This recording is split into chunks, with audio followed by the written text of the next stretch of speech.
nós vamos meditar nesta manhã se encontra em 1 Tessalonicenses, capítulo 5, versículo 18. Apenas um versículo vai embasar a mensagem desta manhã. 1 Tessalonicenses, capítulo 5, verso 18.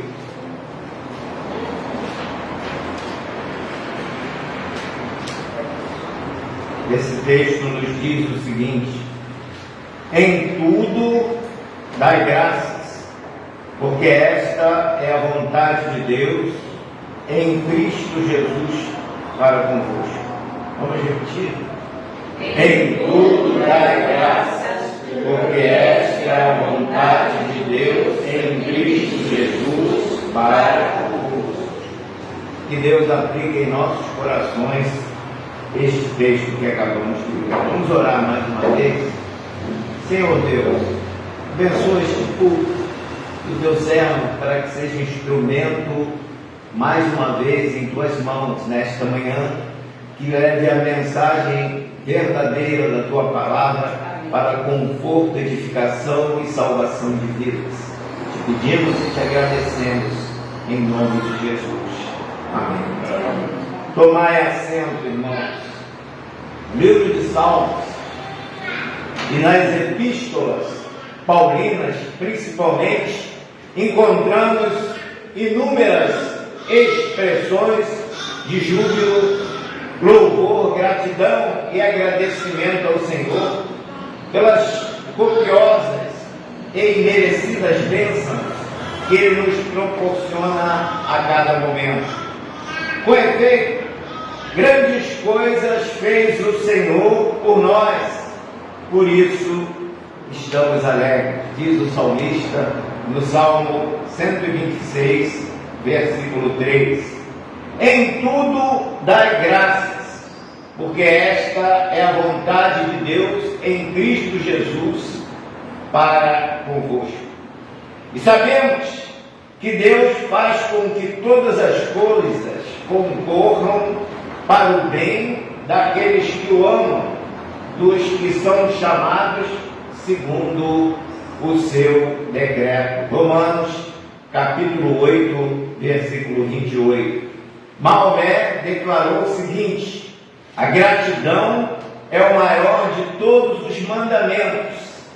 E o renomado orador Cícero afirmava que a gratidão é não somente a maior de todas as virtudes, mas a fonte de todas as demais virtudes. O famoso comentador bíblico Matthew Henry foi assaltado certa noite por ladrões que lhe levaram a carteira. Escreveu então em seu diário: Senhor, ajuda-me a ser agradecido. Primeiro, porque nunca antes havia sido assaltado. Segundo, porque os assaltantes levaram apenas a minha carteira de dinheiro. E em terceiro lugar, porque fui eu o assaltado e não quem assaltou. Irmãos, a adversidade tem o efeito de despertar talentos. Disse Horácio, os quais em circunstâncias favoráveis permaneceriam adormecidos. Ou seja, quando acontece uma adversidade em nossa vida, nós somos despertados. E se isso não ocorrer, às vezes nos acomodamos, porque tudo está correndo bem e nós deixamos de fazer aquilo que precisamos fazer. Já Ernest Renan afirmou que os golpes da adversidade são terrivelmente amargos, mas nunca são estéreis. Realmente a adversidade apresenta suas vantagens, embora muitas vezes sejam de discreta percepção. E o filósofo francês Emmanuel Morier adverte: a cada insucesso, o homem de fé poderá repetir: sinto-me livre como ar para recomeçar o que Deus quiser. A propósito, a história está cheia de edificantes exemplos. Se os israelitas não tivessem conhecido o sofrimento no Egito, jamais teriam atingido a terra que mana leite e mel. Na verdade, os fatos históricos provam que na aflição podem estender-se muitas conquistas, como alguém sublinhou uma bênção disfarçada. Henry Bergson afirmou que nas aflições sempre somos capazes de dar algo mais, até fazer que das pedras germinem flores. E o salmista, no Salmo 77, verso de 1 a 15, começa a questionar a Deus sobre as adversidades da sua vida. Lendo este salmo, já em seu início, dá para perceber que o salmista progride do desespero para a esperança mediante o exame dos atos de Deus no passado. O desfecho glorioso desses pensamentos tem ressonância em Abacuque, nos capítulos de 1 a 3, e o profeta filósofo sentia-se perturbado acerca da intensa impiedade de Judá e o enigma da oração não respondida. Irmãos, para Abacuque, a aparente inatividade e despreocupação da parte de Deus em vista do pecado incomodava muito, deixava até certo ponto alarmado por olhar ao redor, vendo o pecado espalhado por todas as direções. Ele ficou perplexo em face do porquê Deus não agir. O livro de Abacuque inicia com uma interrogação e termina com uma exclamação. A exemplo do salmista, o profeta é convencido pelos atos de Deus que todas as ações divinas em nossas vidas concorrem para o nosso bem, mesmo que aparentemente se afigurem como desastrosas para as nossas vidas. O salmista no Salmo 77, como já foi dito, que não era Davi, e sim Asaf, se compara a uma pessoa muito doente, apelando por socorro durante a noite, quando ninguém o atende, abandonado assim aos seus pensamentos, passa a preocupar-se ao ponto de não poder ou não conseguir conciliar o sono. Quantas pessoas às vezes ficam na amargura da noite, imersa em seus pensamentos e preocupações, não conseguem conciliar o sono. Assim aconteceu com Asaf.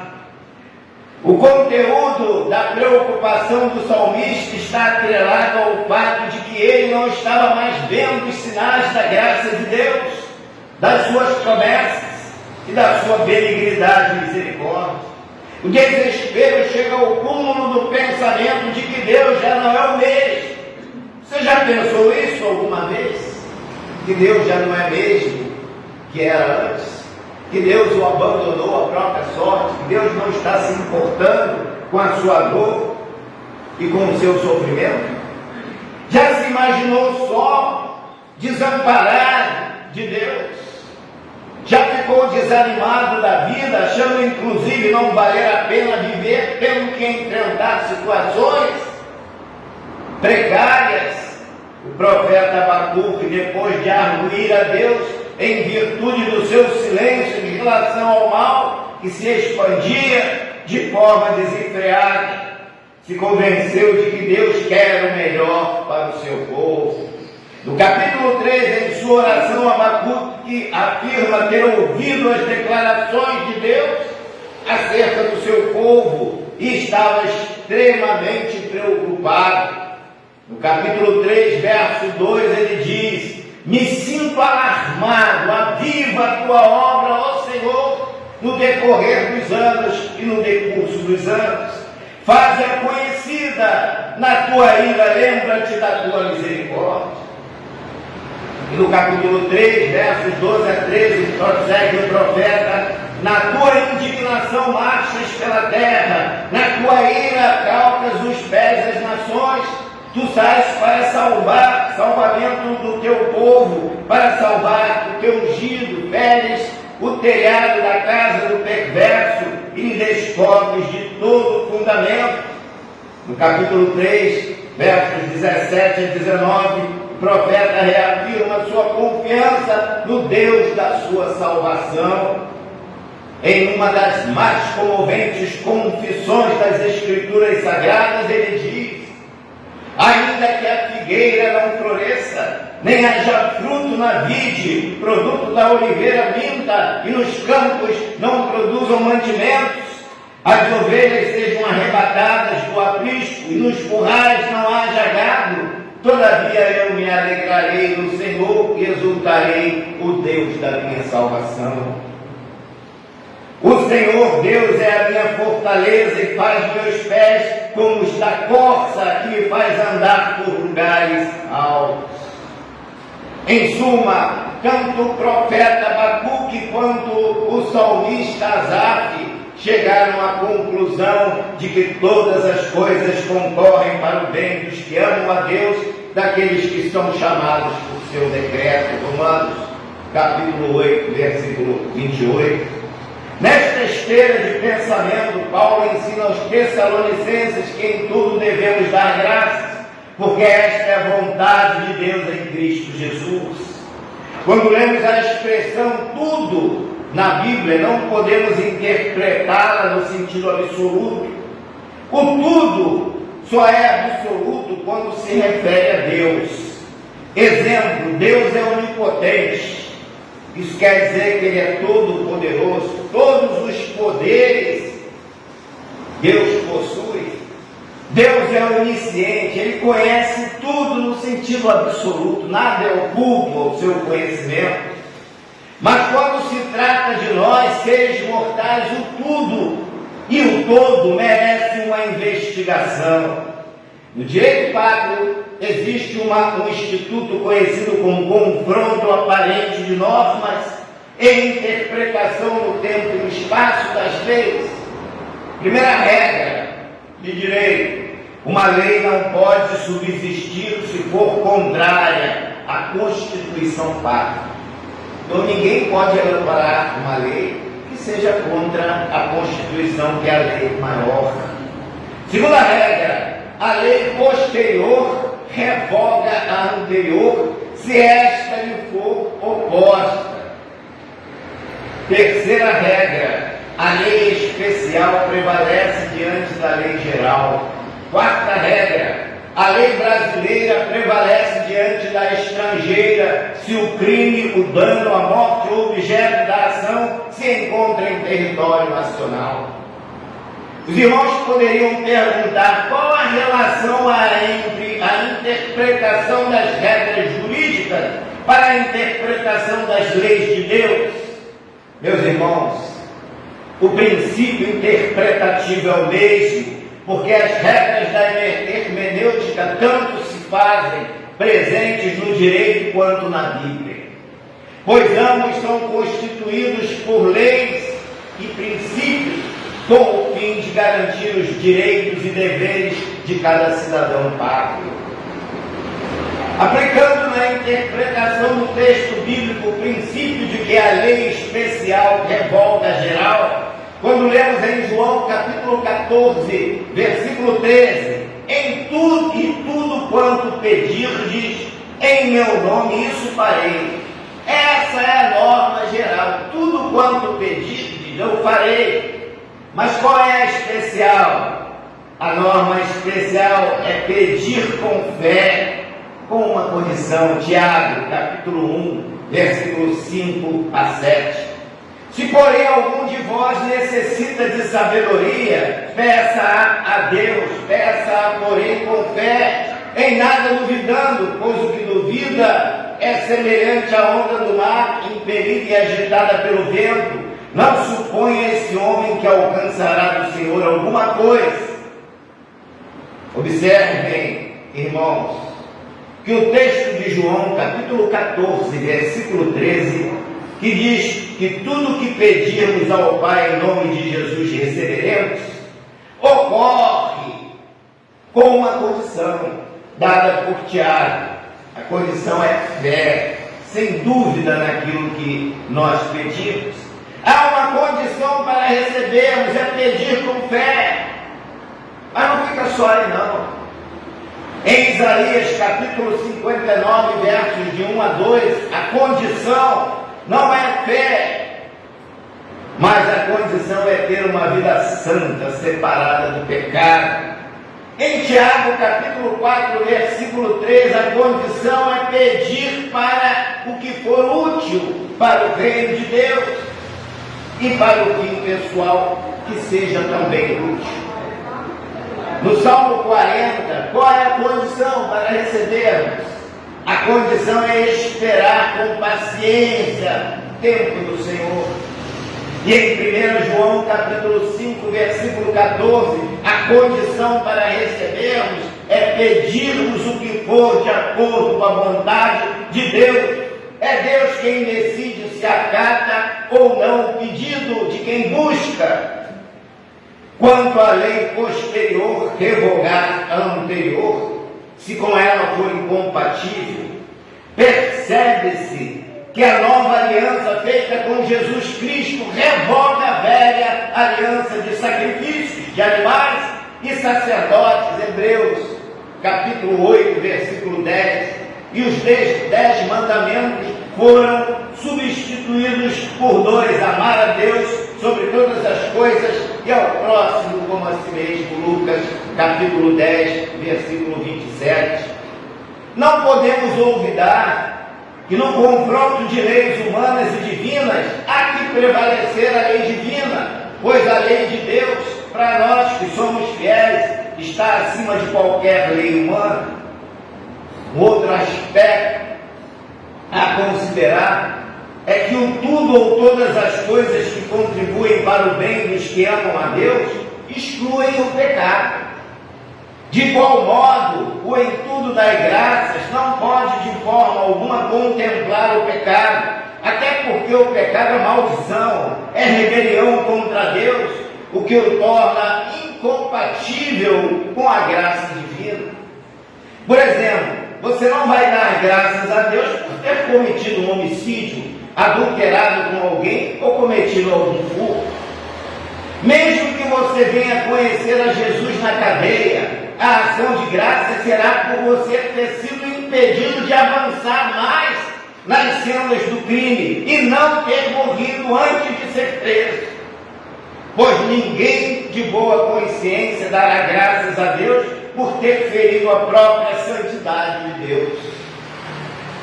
Analisando os 2 textos sobre o pare da interpretação gramatical, considerando que a Bíblia é rica em linguagem figurada, percebe-se que tanto no texto de Romanos capítulo 8, versículo 28, quanto de 1 Tessalonicenses, que é o texto que embasa essa mensagem, capítulo 5, versículo 18, aparece a figura de linguagem conhecida como sinédoque.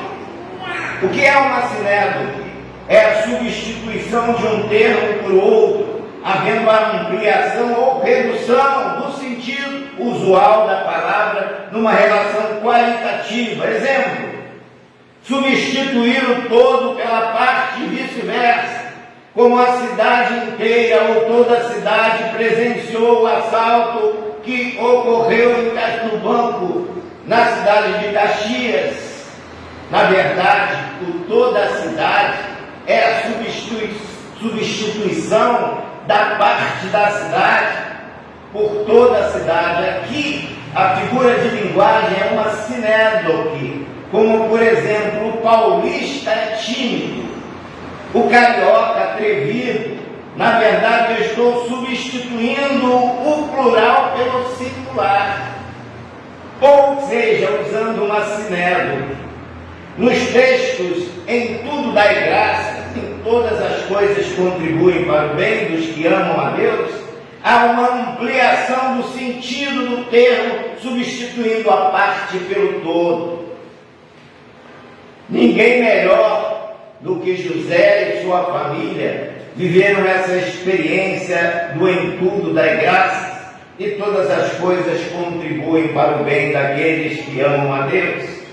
Primeiro, José foi discriminado pelos irmãos que queriam matá-lo e acabaram vendendo a mercadores midianitas que o levaram para o Egito.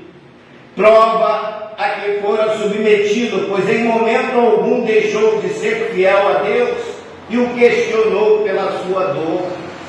José agradeceu a Deus por conseguir um bom lugar para trabalhar no Egito, sendo administrador da casa de Potifar, capitão da guarda de Faraó.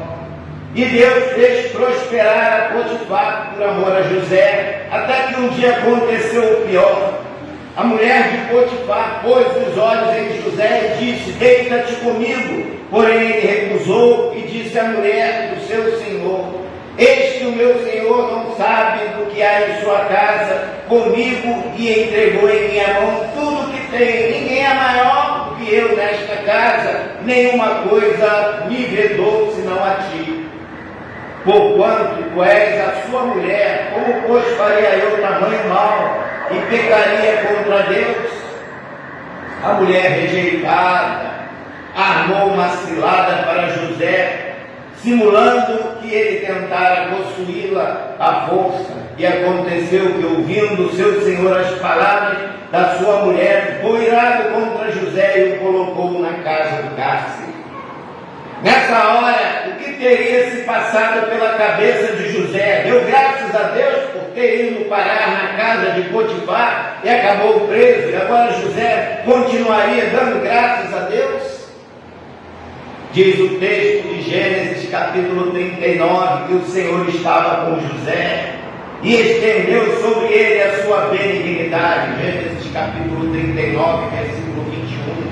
E deu-lhe graça aos olhos do carcereiro mor, e o carcereiro colocou nas mãos de José todos os presos da casa do cárcere.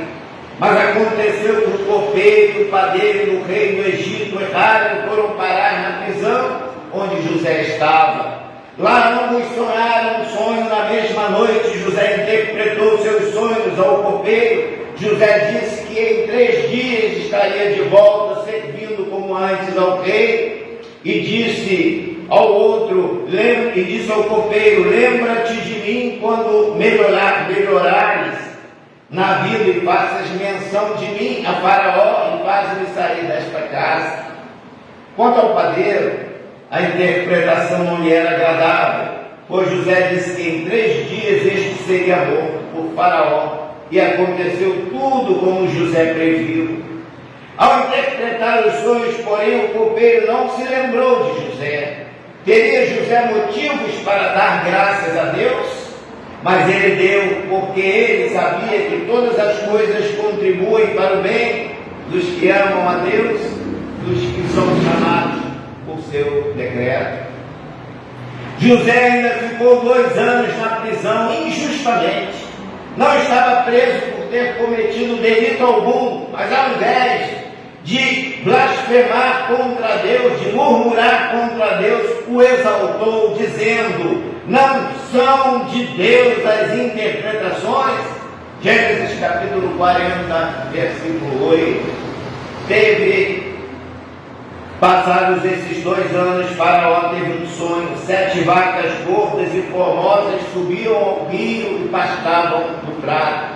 Após elas, outras 7 vacas subiam do rio, feias e magras, e pastavam junto às outras. E as 7 magras comiam as 7 gordas. Depois Faraó teve outro sonho: brotavam do mesmo pé 7 espigas cheias e boas, e eis que 7 espigas miúdas e queimadas do vento oriental brotavam após elas. E as espigas miúdas devoravam as cheias e boas. Pela manhã, o espírito de Faraó ficou perturbado e chamou os sábios e adivinhos do rei. Ninguém interpretou aqueles sonhos. Então falou o copeiro mor a Faraó, dizendo: dos meus pecados me lembro hoje. O copeiro falou de José a Faraó, que interpretou os sonhos dele e do padeiro na prisão. O rei então manda chamar a José para interpretar seu sonho. Deus revelou a José que as vacas e as espigas representavam 7 anos de fartura e 7 anos de fome. José orientou o faraó colocar governadores sobre toda a terra do Egito para armazenar alimento nos 7 anos de fartura, para enfrentar a fome dos 7 anos seguintes. Esta palavra foi boa aos olhos de Faraó, que escolheu o próprio José para governador de toda a terra do Egito. Os irmãos conhecem essa história, mas é sempre bom repeti-la para a nossa edificação. José deu graças a Deus por ter sido vendido por seus irmãos, por ter sido injustiçado por Potifar e sua mulher, mas também por ter sido escolhido para governador do Egito. O pai de José e os seus irmãos habitavam em Canaã, onde ocorreu uma terrível fome, conforme o sonho interpretado por José. Sua família teve que ir ao Egito comprar trigo para alimento da família. José foi quem Deus usou para evitar que sua família perecesse. Em tudo devemos dar graças. José levou seu pai para morar no Egito, deu a melhor terra para o pai morar com os irmãos. E Jacó também dava graças em tudo. Seus irmãos não podiam dar graças a Deus por terem vendido José, pois seria o mesmo que dar graças a Deus pelo pecado. Mas poderiam dar graças a Deus por José tê-los perdoado. 70 pessoas foram na comitiva de Jacó para o Egito, e lá ficaram e se multiplicaram. José morreu, o novo faraó não conhecia José, e o povo judeu que lá estava passou a ser tratado como escravo. E o sofrimento era grande nessa hora. O povo não se lembrava de dar graças, mas sim de reclamar, de se laburear, até de se rebelar contra Deus. E essa história se repete periodicamente nos tempos atuais na vida dos crentes. Basta vir as adversidades para começar as murmurações e os questionamentos contra Deus.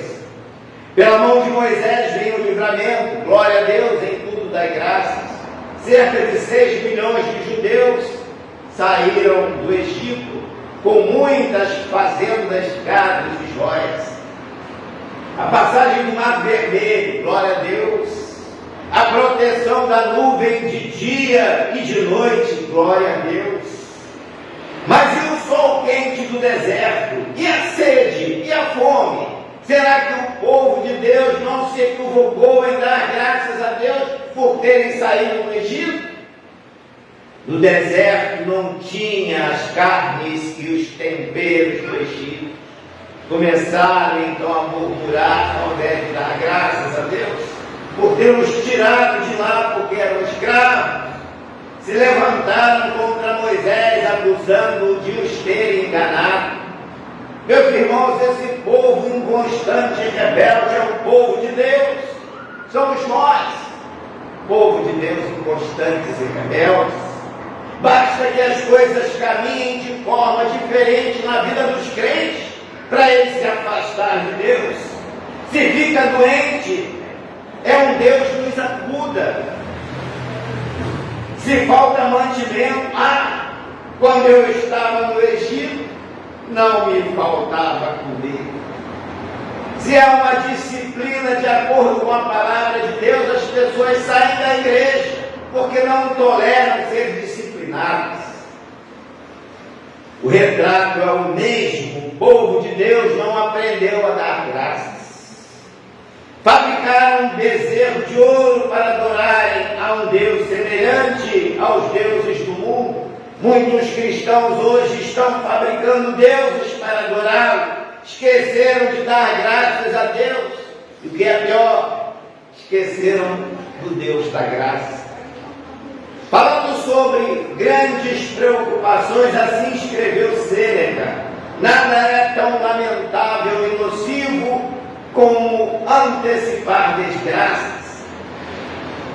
Predisse-me o vó, viver em contínuo temor é o caminho mais seguro para atrair sobre nós o que nós mais tememos.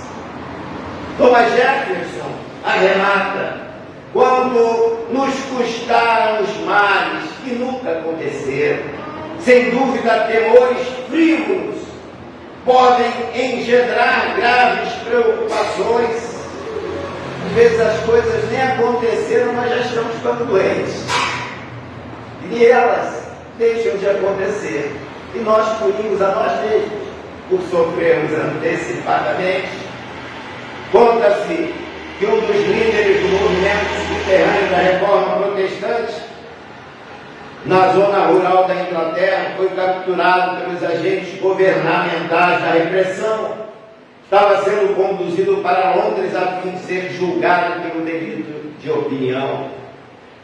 Acidentou-se durante a viagem, fraturou uma perna, sendo obrigado a interromper durante vários dias a sua angustiante peregrinação. Os policiais encarregados da escola aproveitaram para, em tom de menosprezo, interpelá-lo acerca da expressão que David gostava de usar: em tudo dai graças. Assim, diante da sua inabalável confiança em Deus, como ele explicaria o infortúnio que o atingira naquela viagem? Ele respondeu com serenidade: no momento eu não sei explicar, mas Deus deve ter suas razões para permitir que a minha perna fosse quebrada. Sua expectativa foi confirmada. Durante o período da suspensão da sua viagem, morreu a rainha da Inglaterra e da Irlanda, encarniçada adversária da reforma, tendo sido cognominada Maria a Sanguinária, pela atroz perseguição que realizou contra os protestantes. Aquela mulher certamente teria condenado à morte aquele servo de Deus se ela não tivesse morrido. E se ele não tivesse sido acidentado, ele chegaria ainda a encontrar aquela rainha viva para sentenciá-la. Esse providencial episódio histórico livrou David de uma morte certa. Retornou então à sua cidade, passando por muitos lugares, nos quais os fiéis expressaram imenso regozijo, glorificaram a Deus pela prodigiosa libertação do seu servo denotado, que se não tivesse quebrado a perna em sua viagem, certamente seria um morto. Circunstância plenamente explicada pelos registros bíblicos. Respondeu-lhe Jesus: o que eu faço, tu não sabes agora, mas saberás depois. João, capítulo 13, versículo 7. Muitas coisas que Jesus permite que aconteçam conosco, nós não sabemos explicar, mas saberemos depois. Por isso, em tudo devemos dar graças. Que Deus assim nos abençoe. Amém.